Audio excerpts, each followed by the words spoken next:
waxay tiri waxa ay qaba nin jinni ah xilli aan ismeeysanina aanan aqoonin jamaacna igu sameeya si toos ahna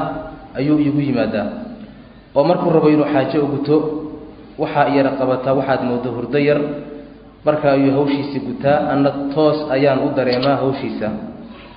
waqtina malahan iyo goob uu kugu simayo haddii aan suuq joogo iyo haddii aan guri joogaba waa isugu mid wuxuuna inacsiyay ninkaygii caadiga ahaa ee uu igu diray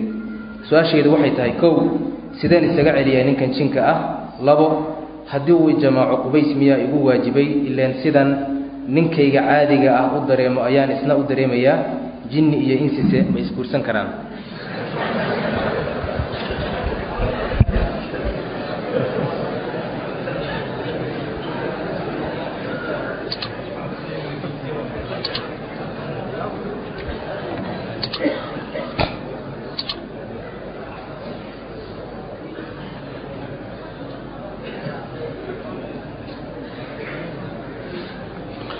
بسم الله الرحمن الرحيم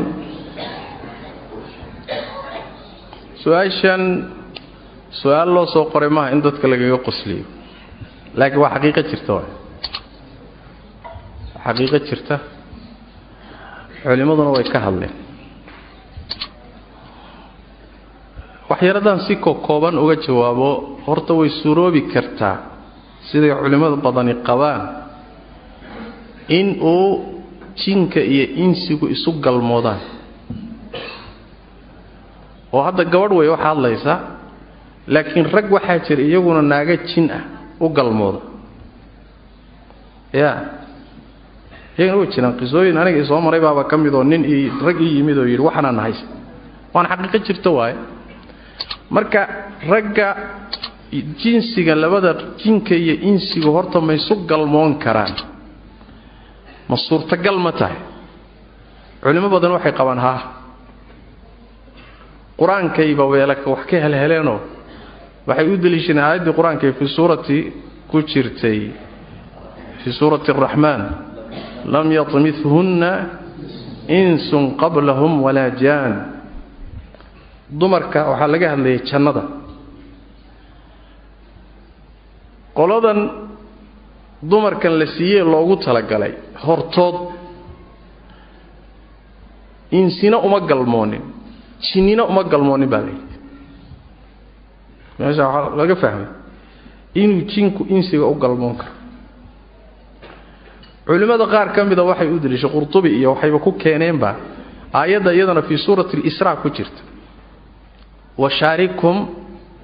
fil amwali wal awlad أثر مجاهد وكأني بأشيره ما قال سوء هاي وحيد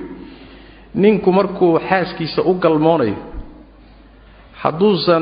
أذكارتي آخرين بسم الله اللهم جنبنا الشيطان وجنب الشيطان ما رزقتنا حدوثا آخرين شيطانكو إبتو إسقام ريابو حبين كترنك إبتيس هو إسقام رياب كدبنا إسلامتي والله استعمالي مركو وشارككم في الأموال والأولوات تفسير تفاسير تكمل adiga way suuroobi kartaa isu galmoodka su'aasha xigta inay iskuursadaan ma suuroobi kartaa jawaabtu waa maya guur ma dhaxmari karo sax ah ilmo ma isu dhali karaan ma ka suurowda ilmo jin dhalay oo aabba jin u yahay inay hooyo insiya dhasho ayaduna waa maya ma suurowdo سمارت لكن قلمده ويسروبي كرتا علمده ساسيلي طيب دنكا وادنكاس دنكا لبا دنبي مكوله يحي روحا نوعاس جينكو او قسبنايو اما نينكا ناغتا جينتي اي قسبيسو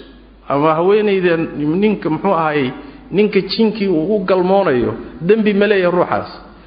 جوابته waxa weeyaan inta badan waa qasban yahay ruuxaas hadduu qasban yahayna dambi ma leh hadiis laakiin aadan qasbanayn oo iska celin karto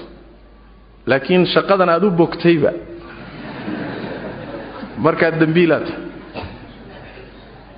taasi waxa way ismi iyo dambi ma ka dhalanaya marka la yiraahdo mas'alada xigta qabays ma waajibaya dhowr xaala loo kala qaadaya fuqahadu markay ka hadleen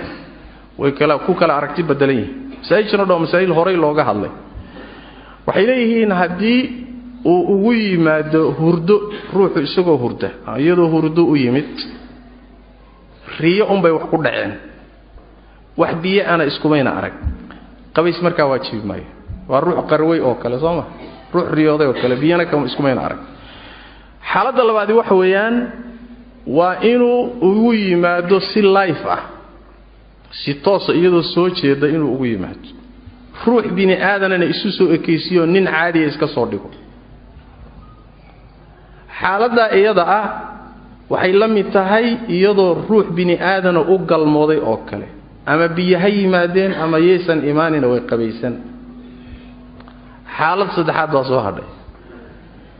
inuu si toos soo jeed oo life ugu yimaado laakiin aysan arkin balaayo baa ka shaqeynsanaysa laakiin ma aragto way dhici kartaa waa xaalad kale way laakiin waa soo jeedaa xaaladda iyada haday biyo yimaadaan waa qabays haddaynan imaanin way isku khilaafsan yihiin culimo badan waxay qabaan ha qabaysato qaarna waxay leeyihiin war meesha wax la arkahayaba hawl ma qabanina biyana ma imaanin see loo qabaysana qaar baa dooda qaba mas'aladaasi marka meelahaasay mari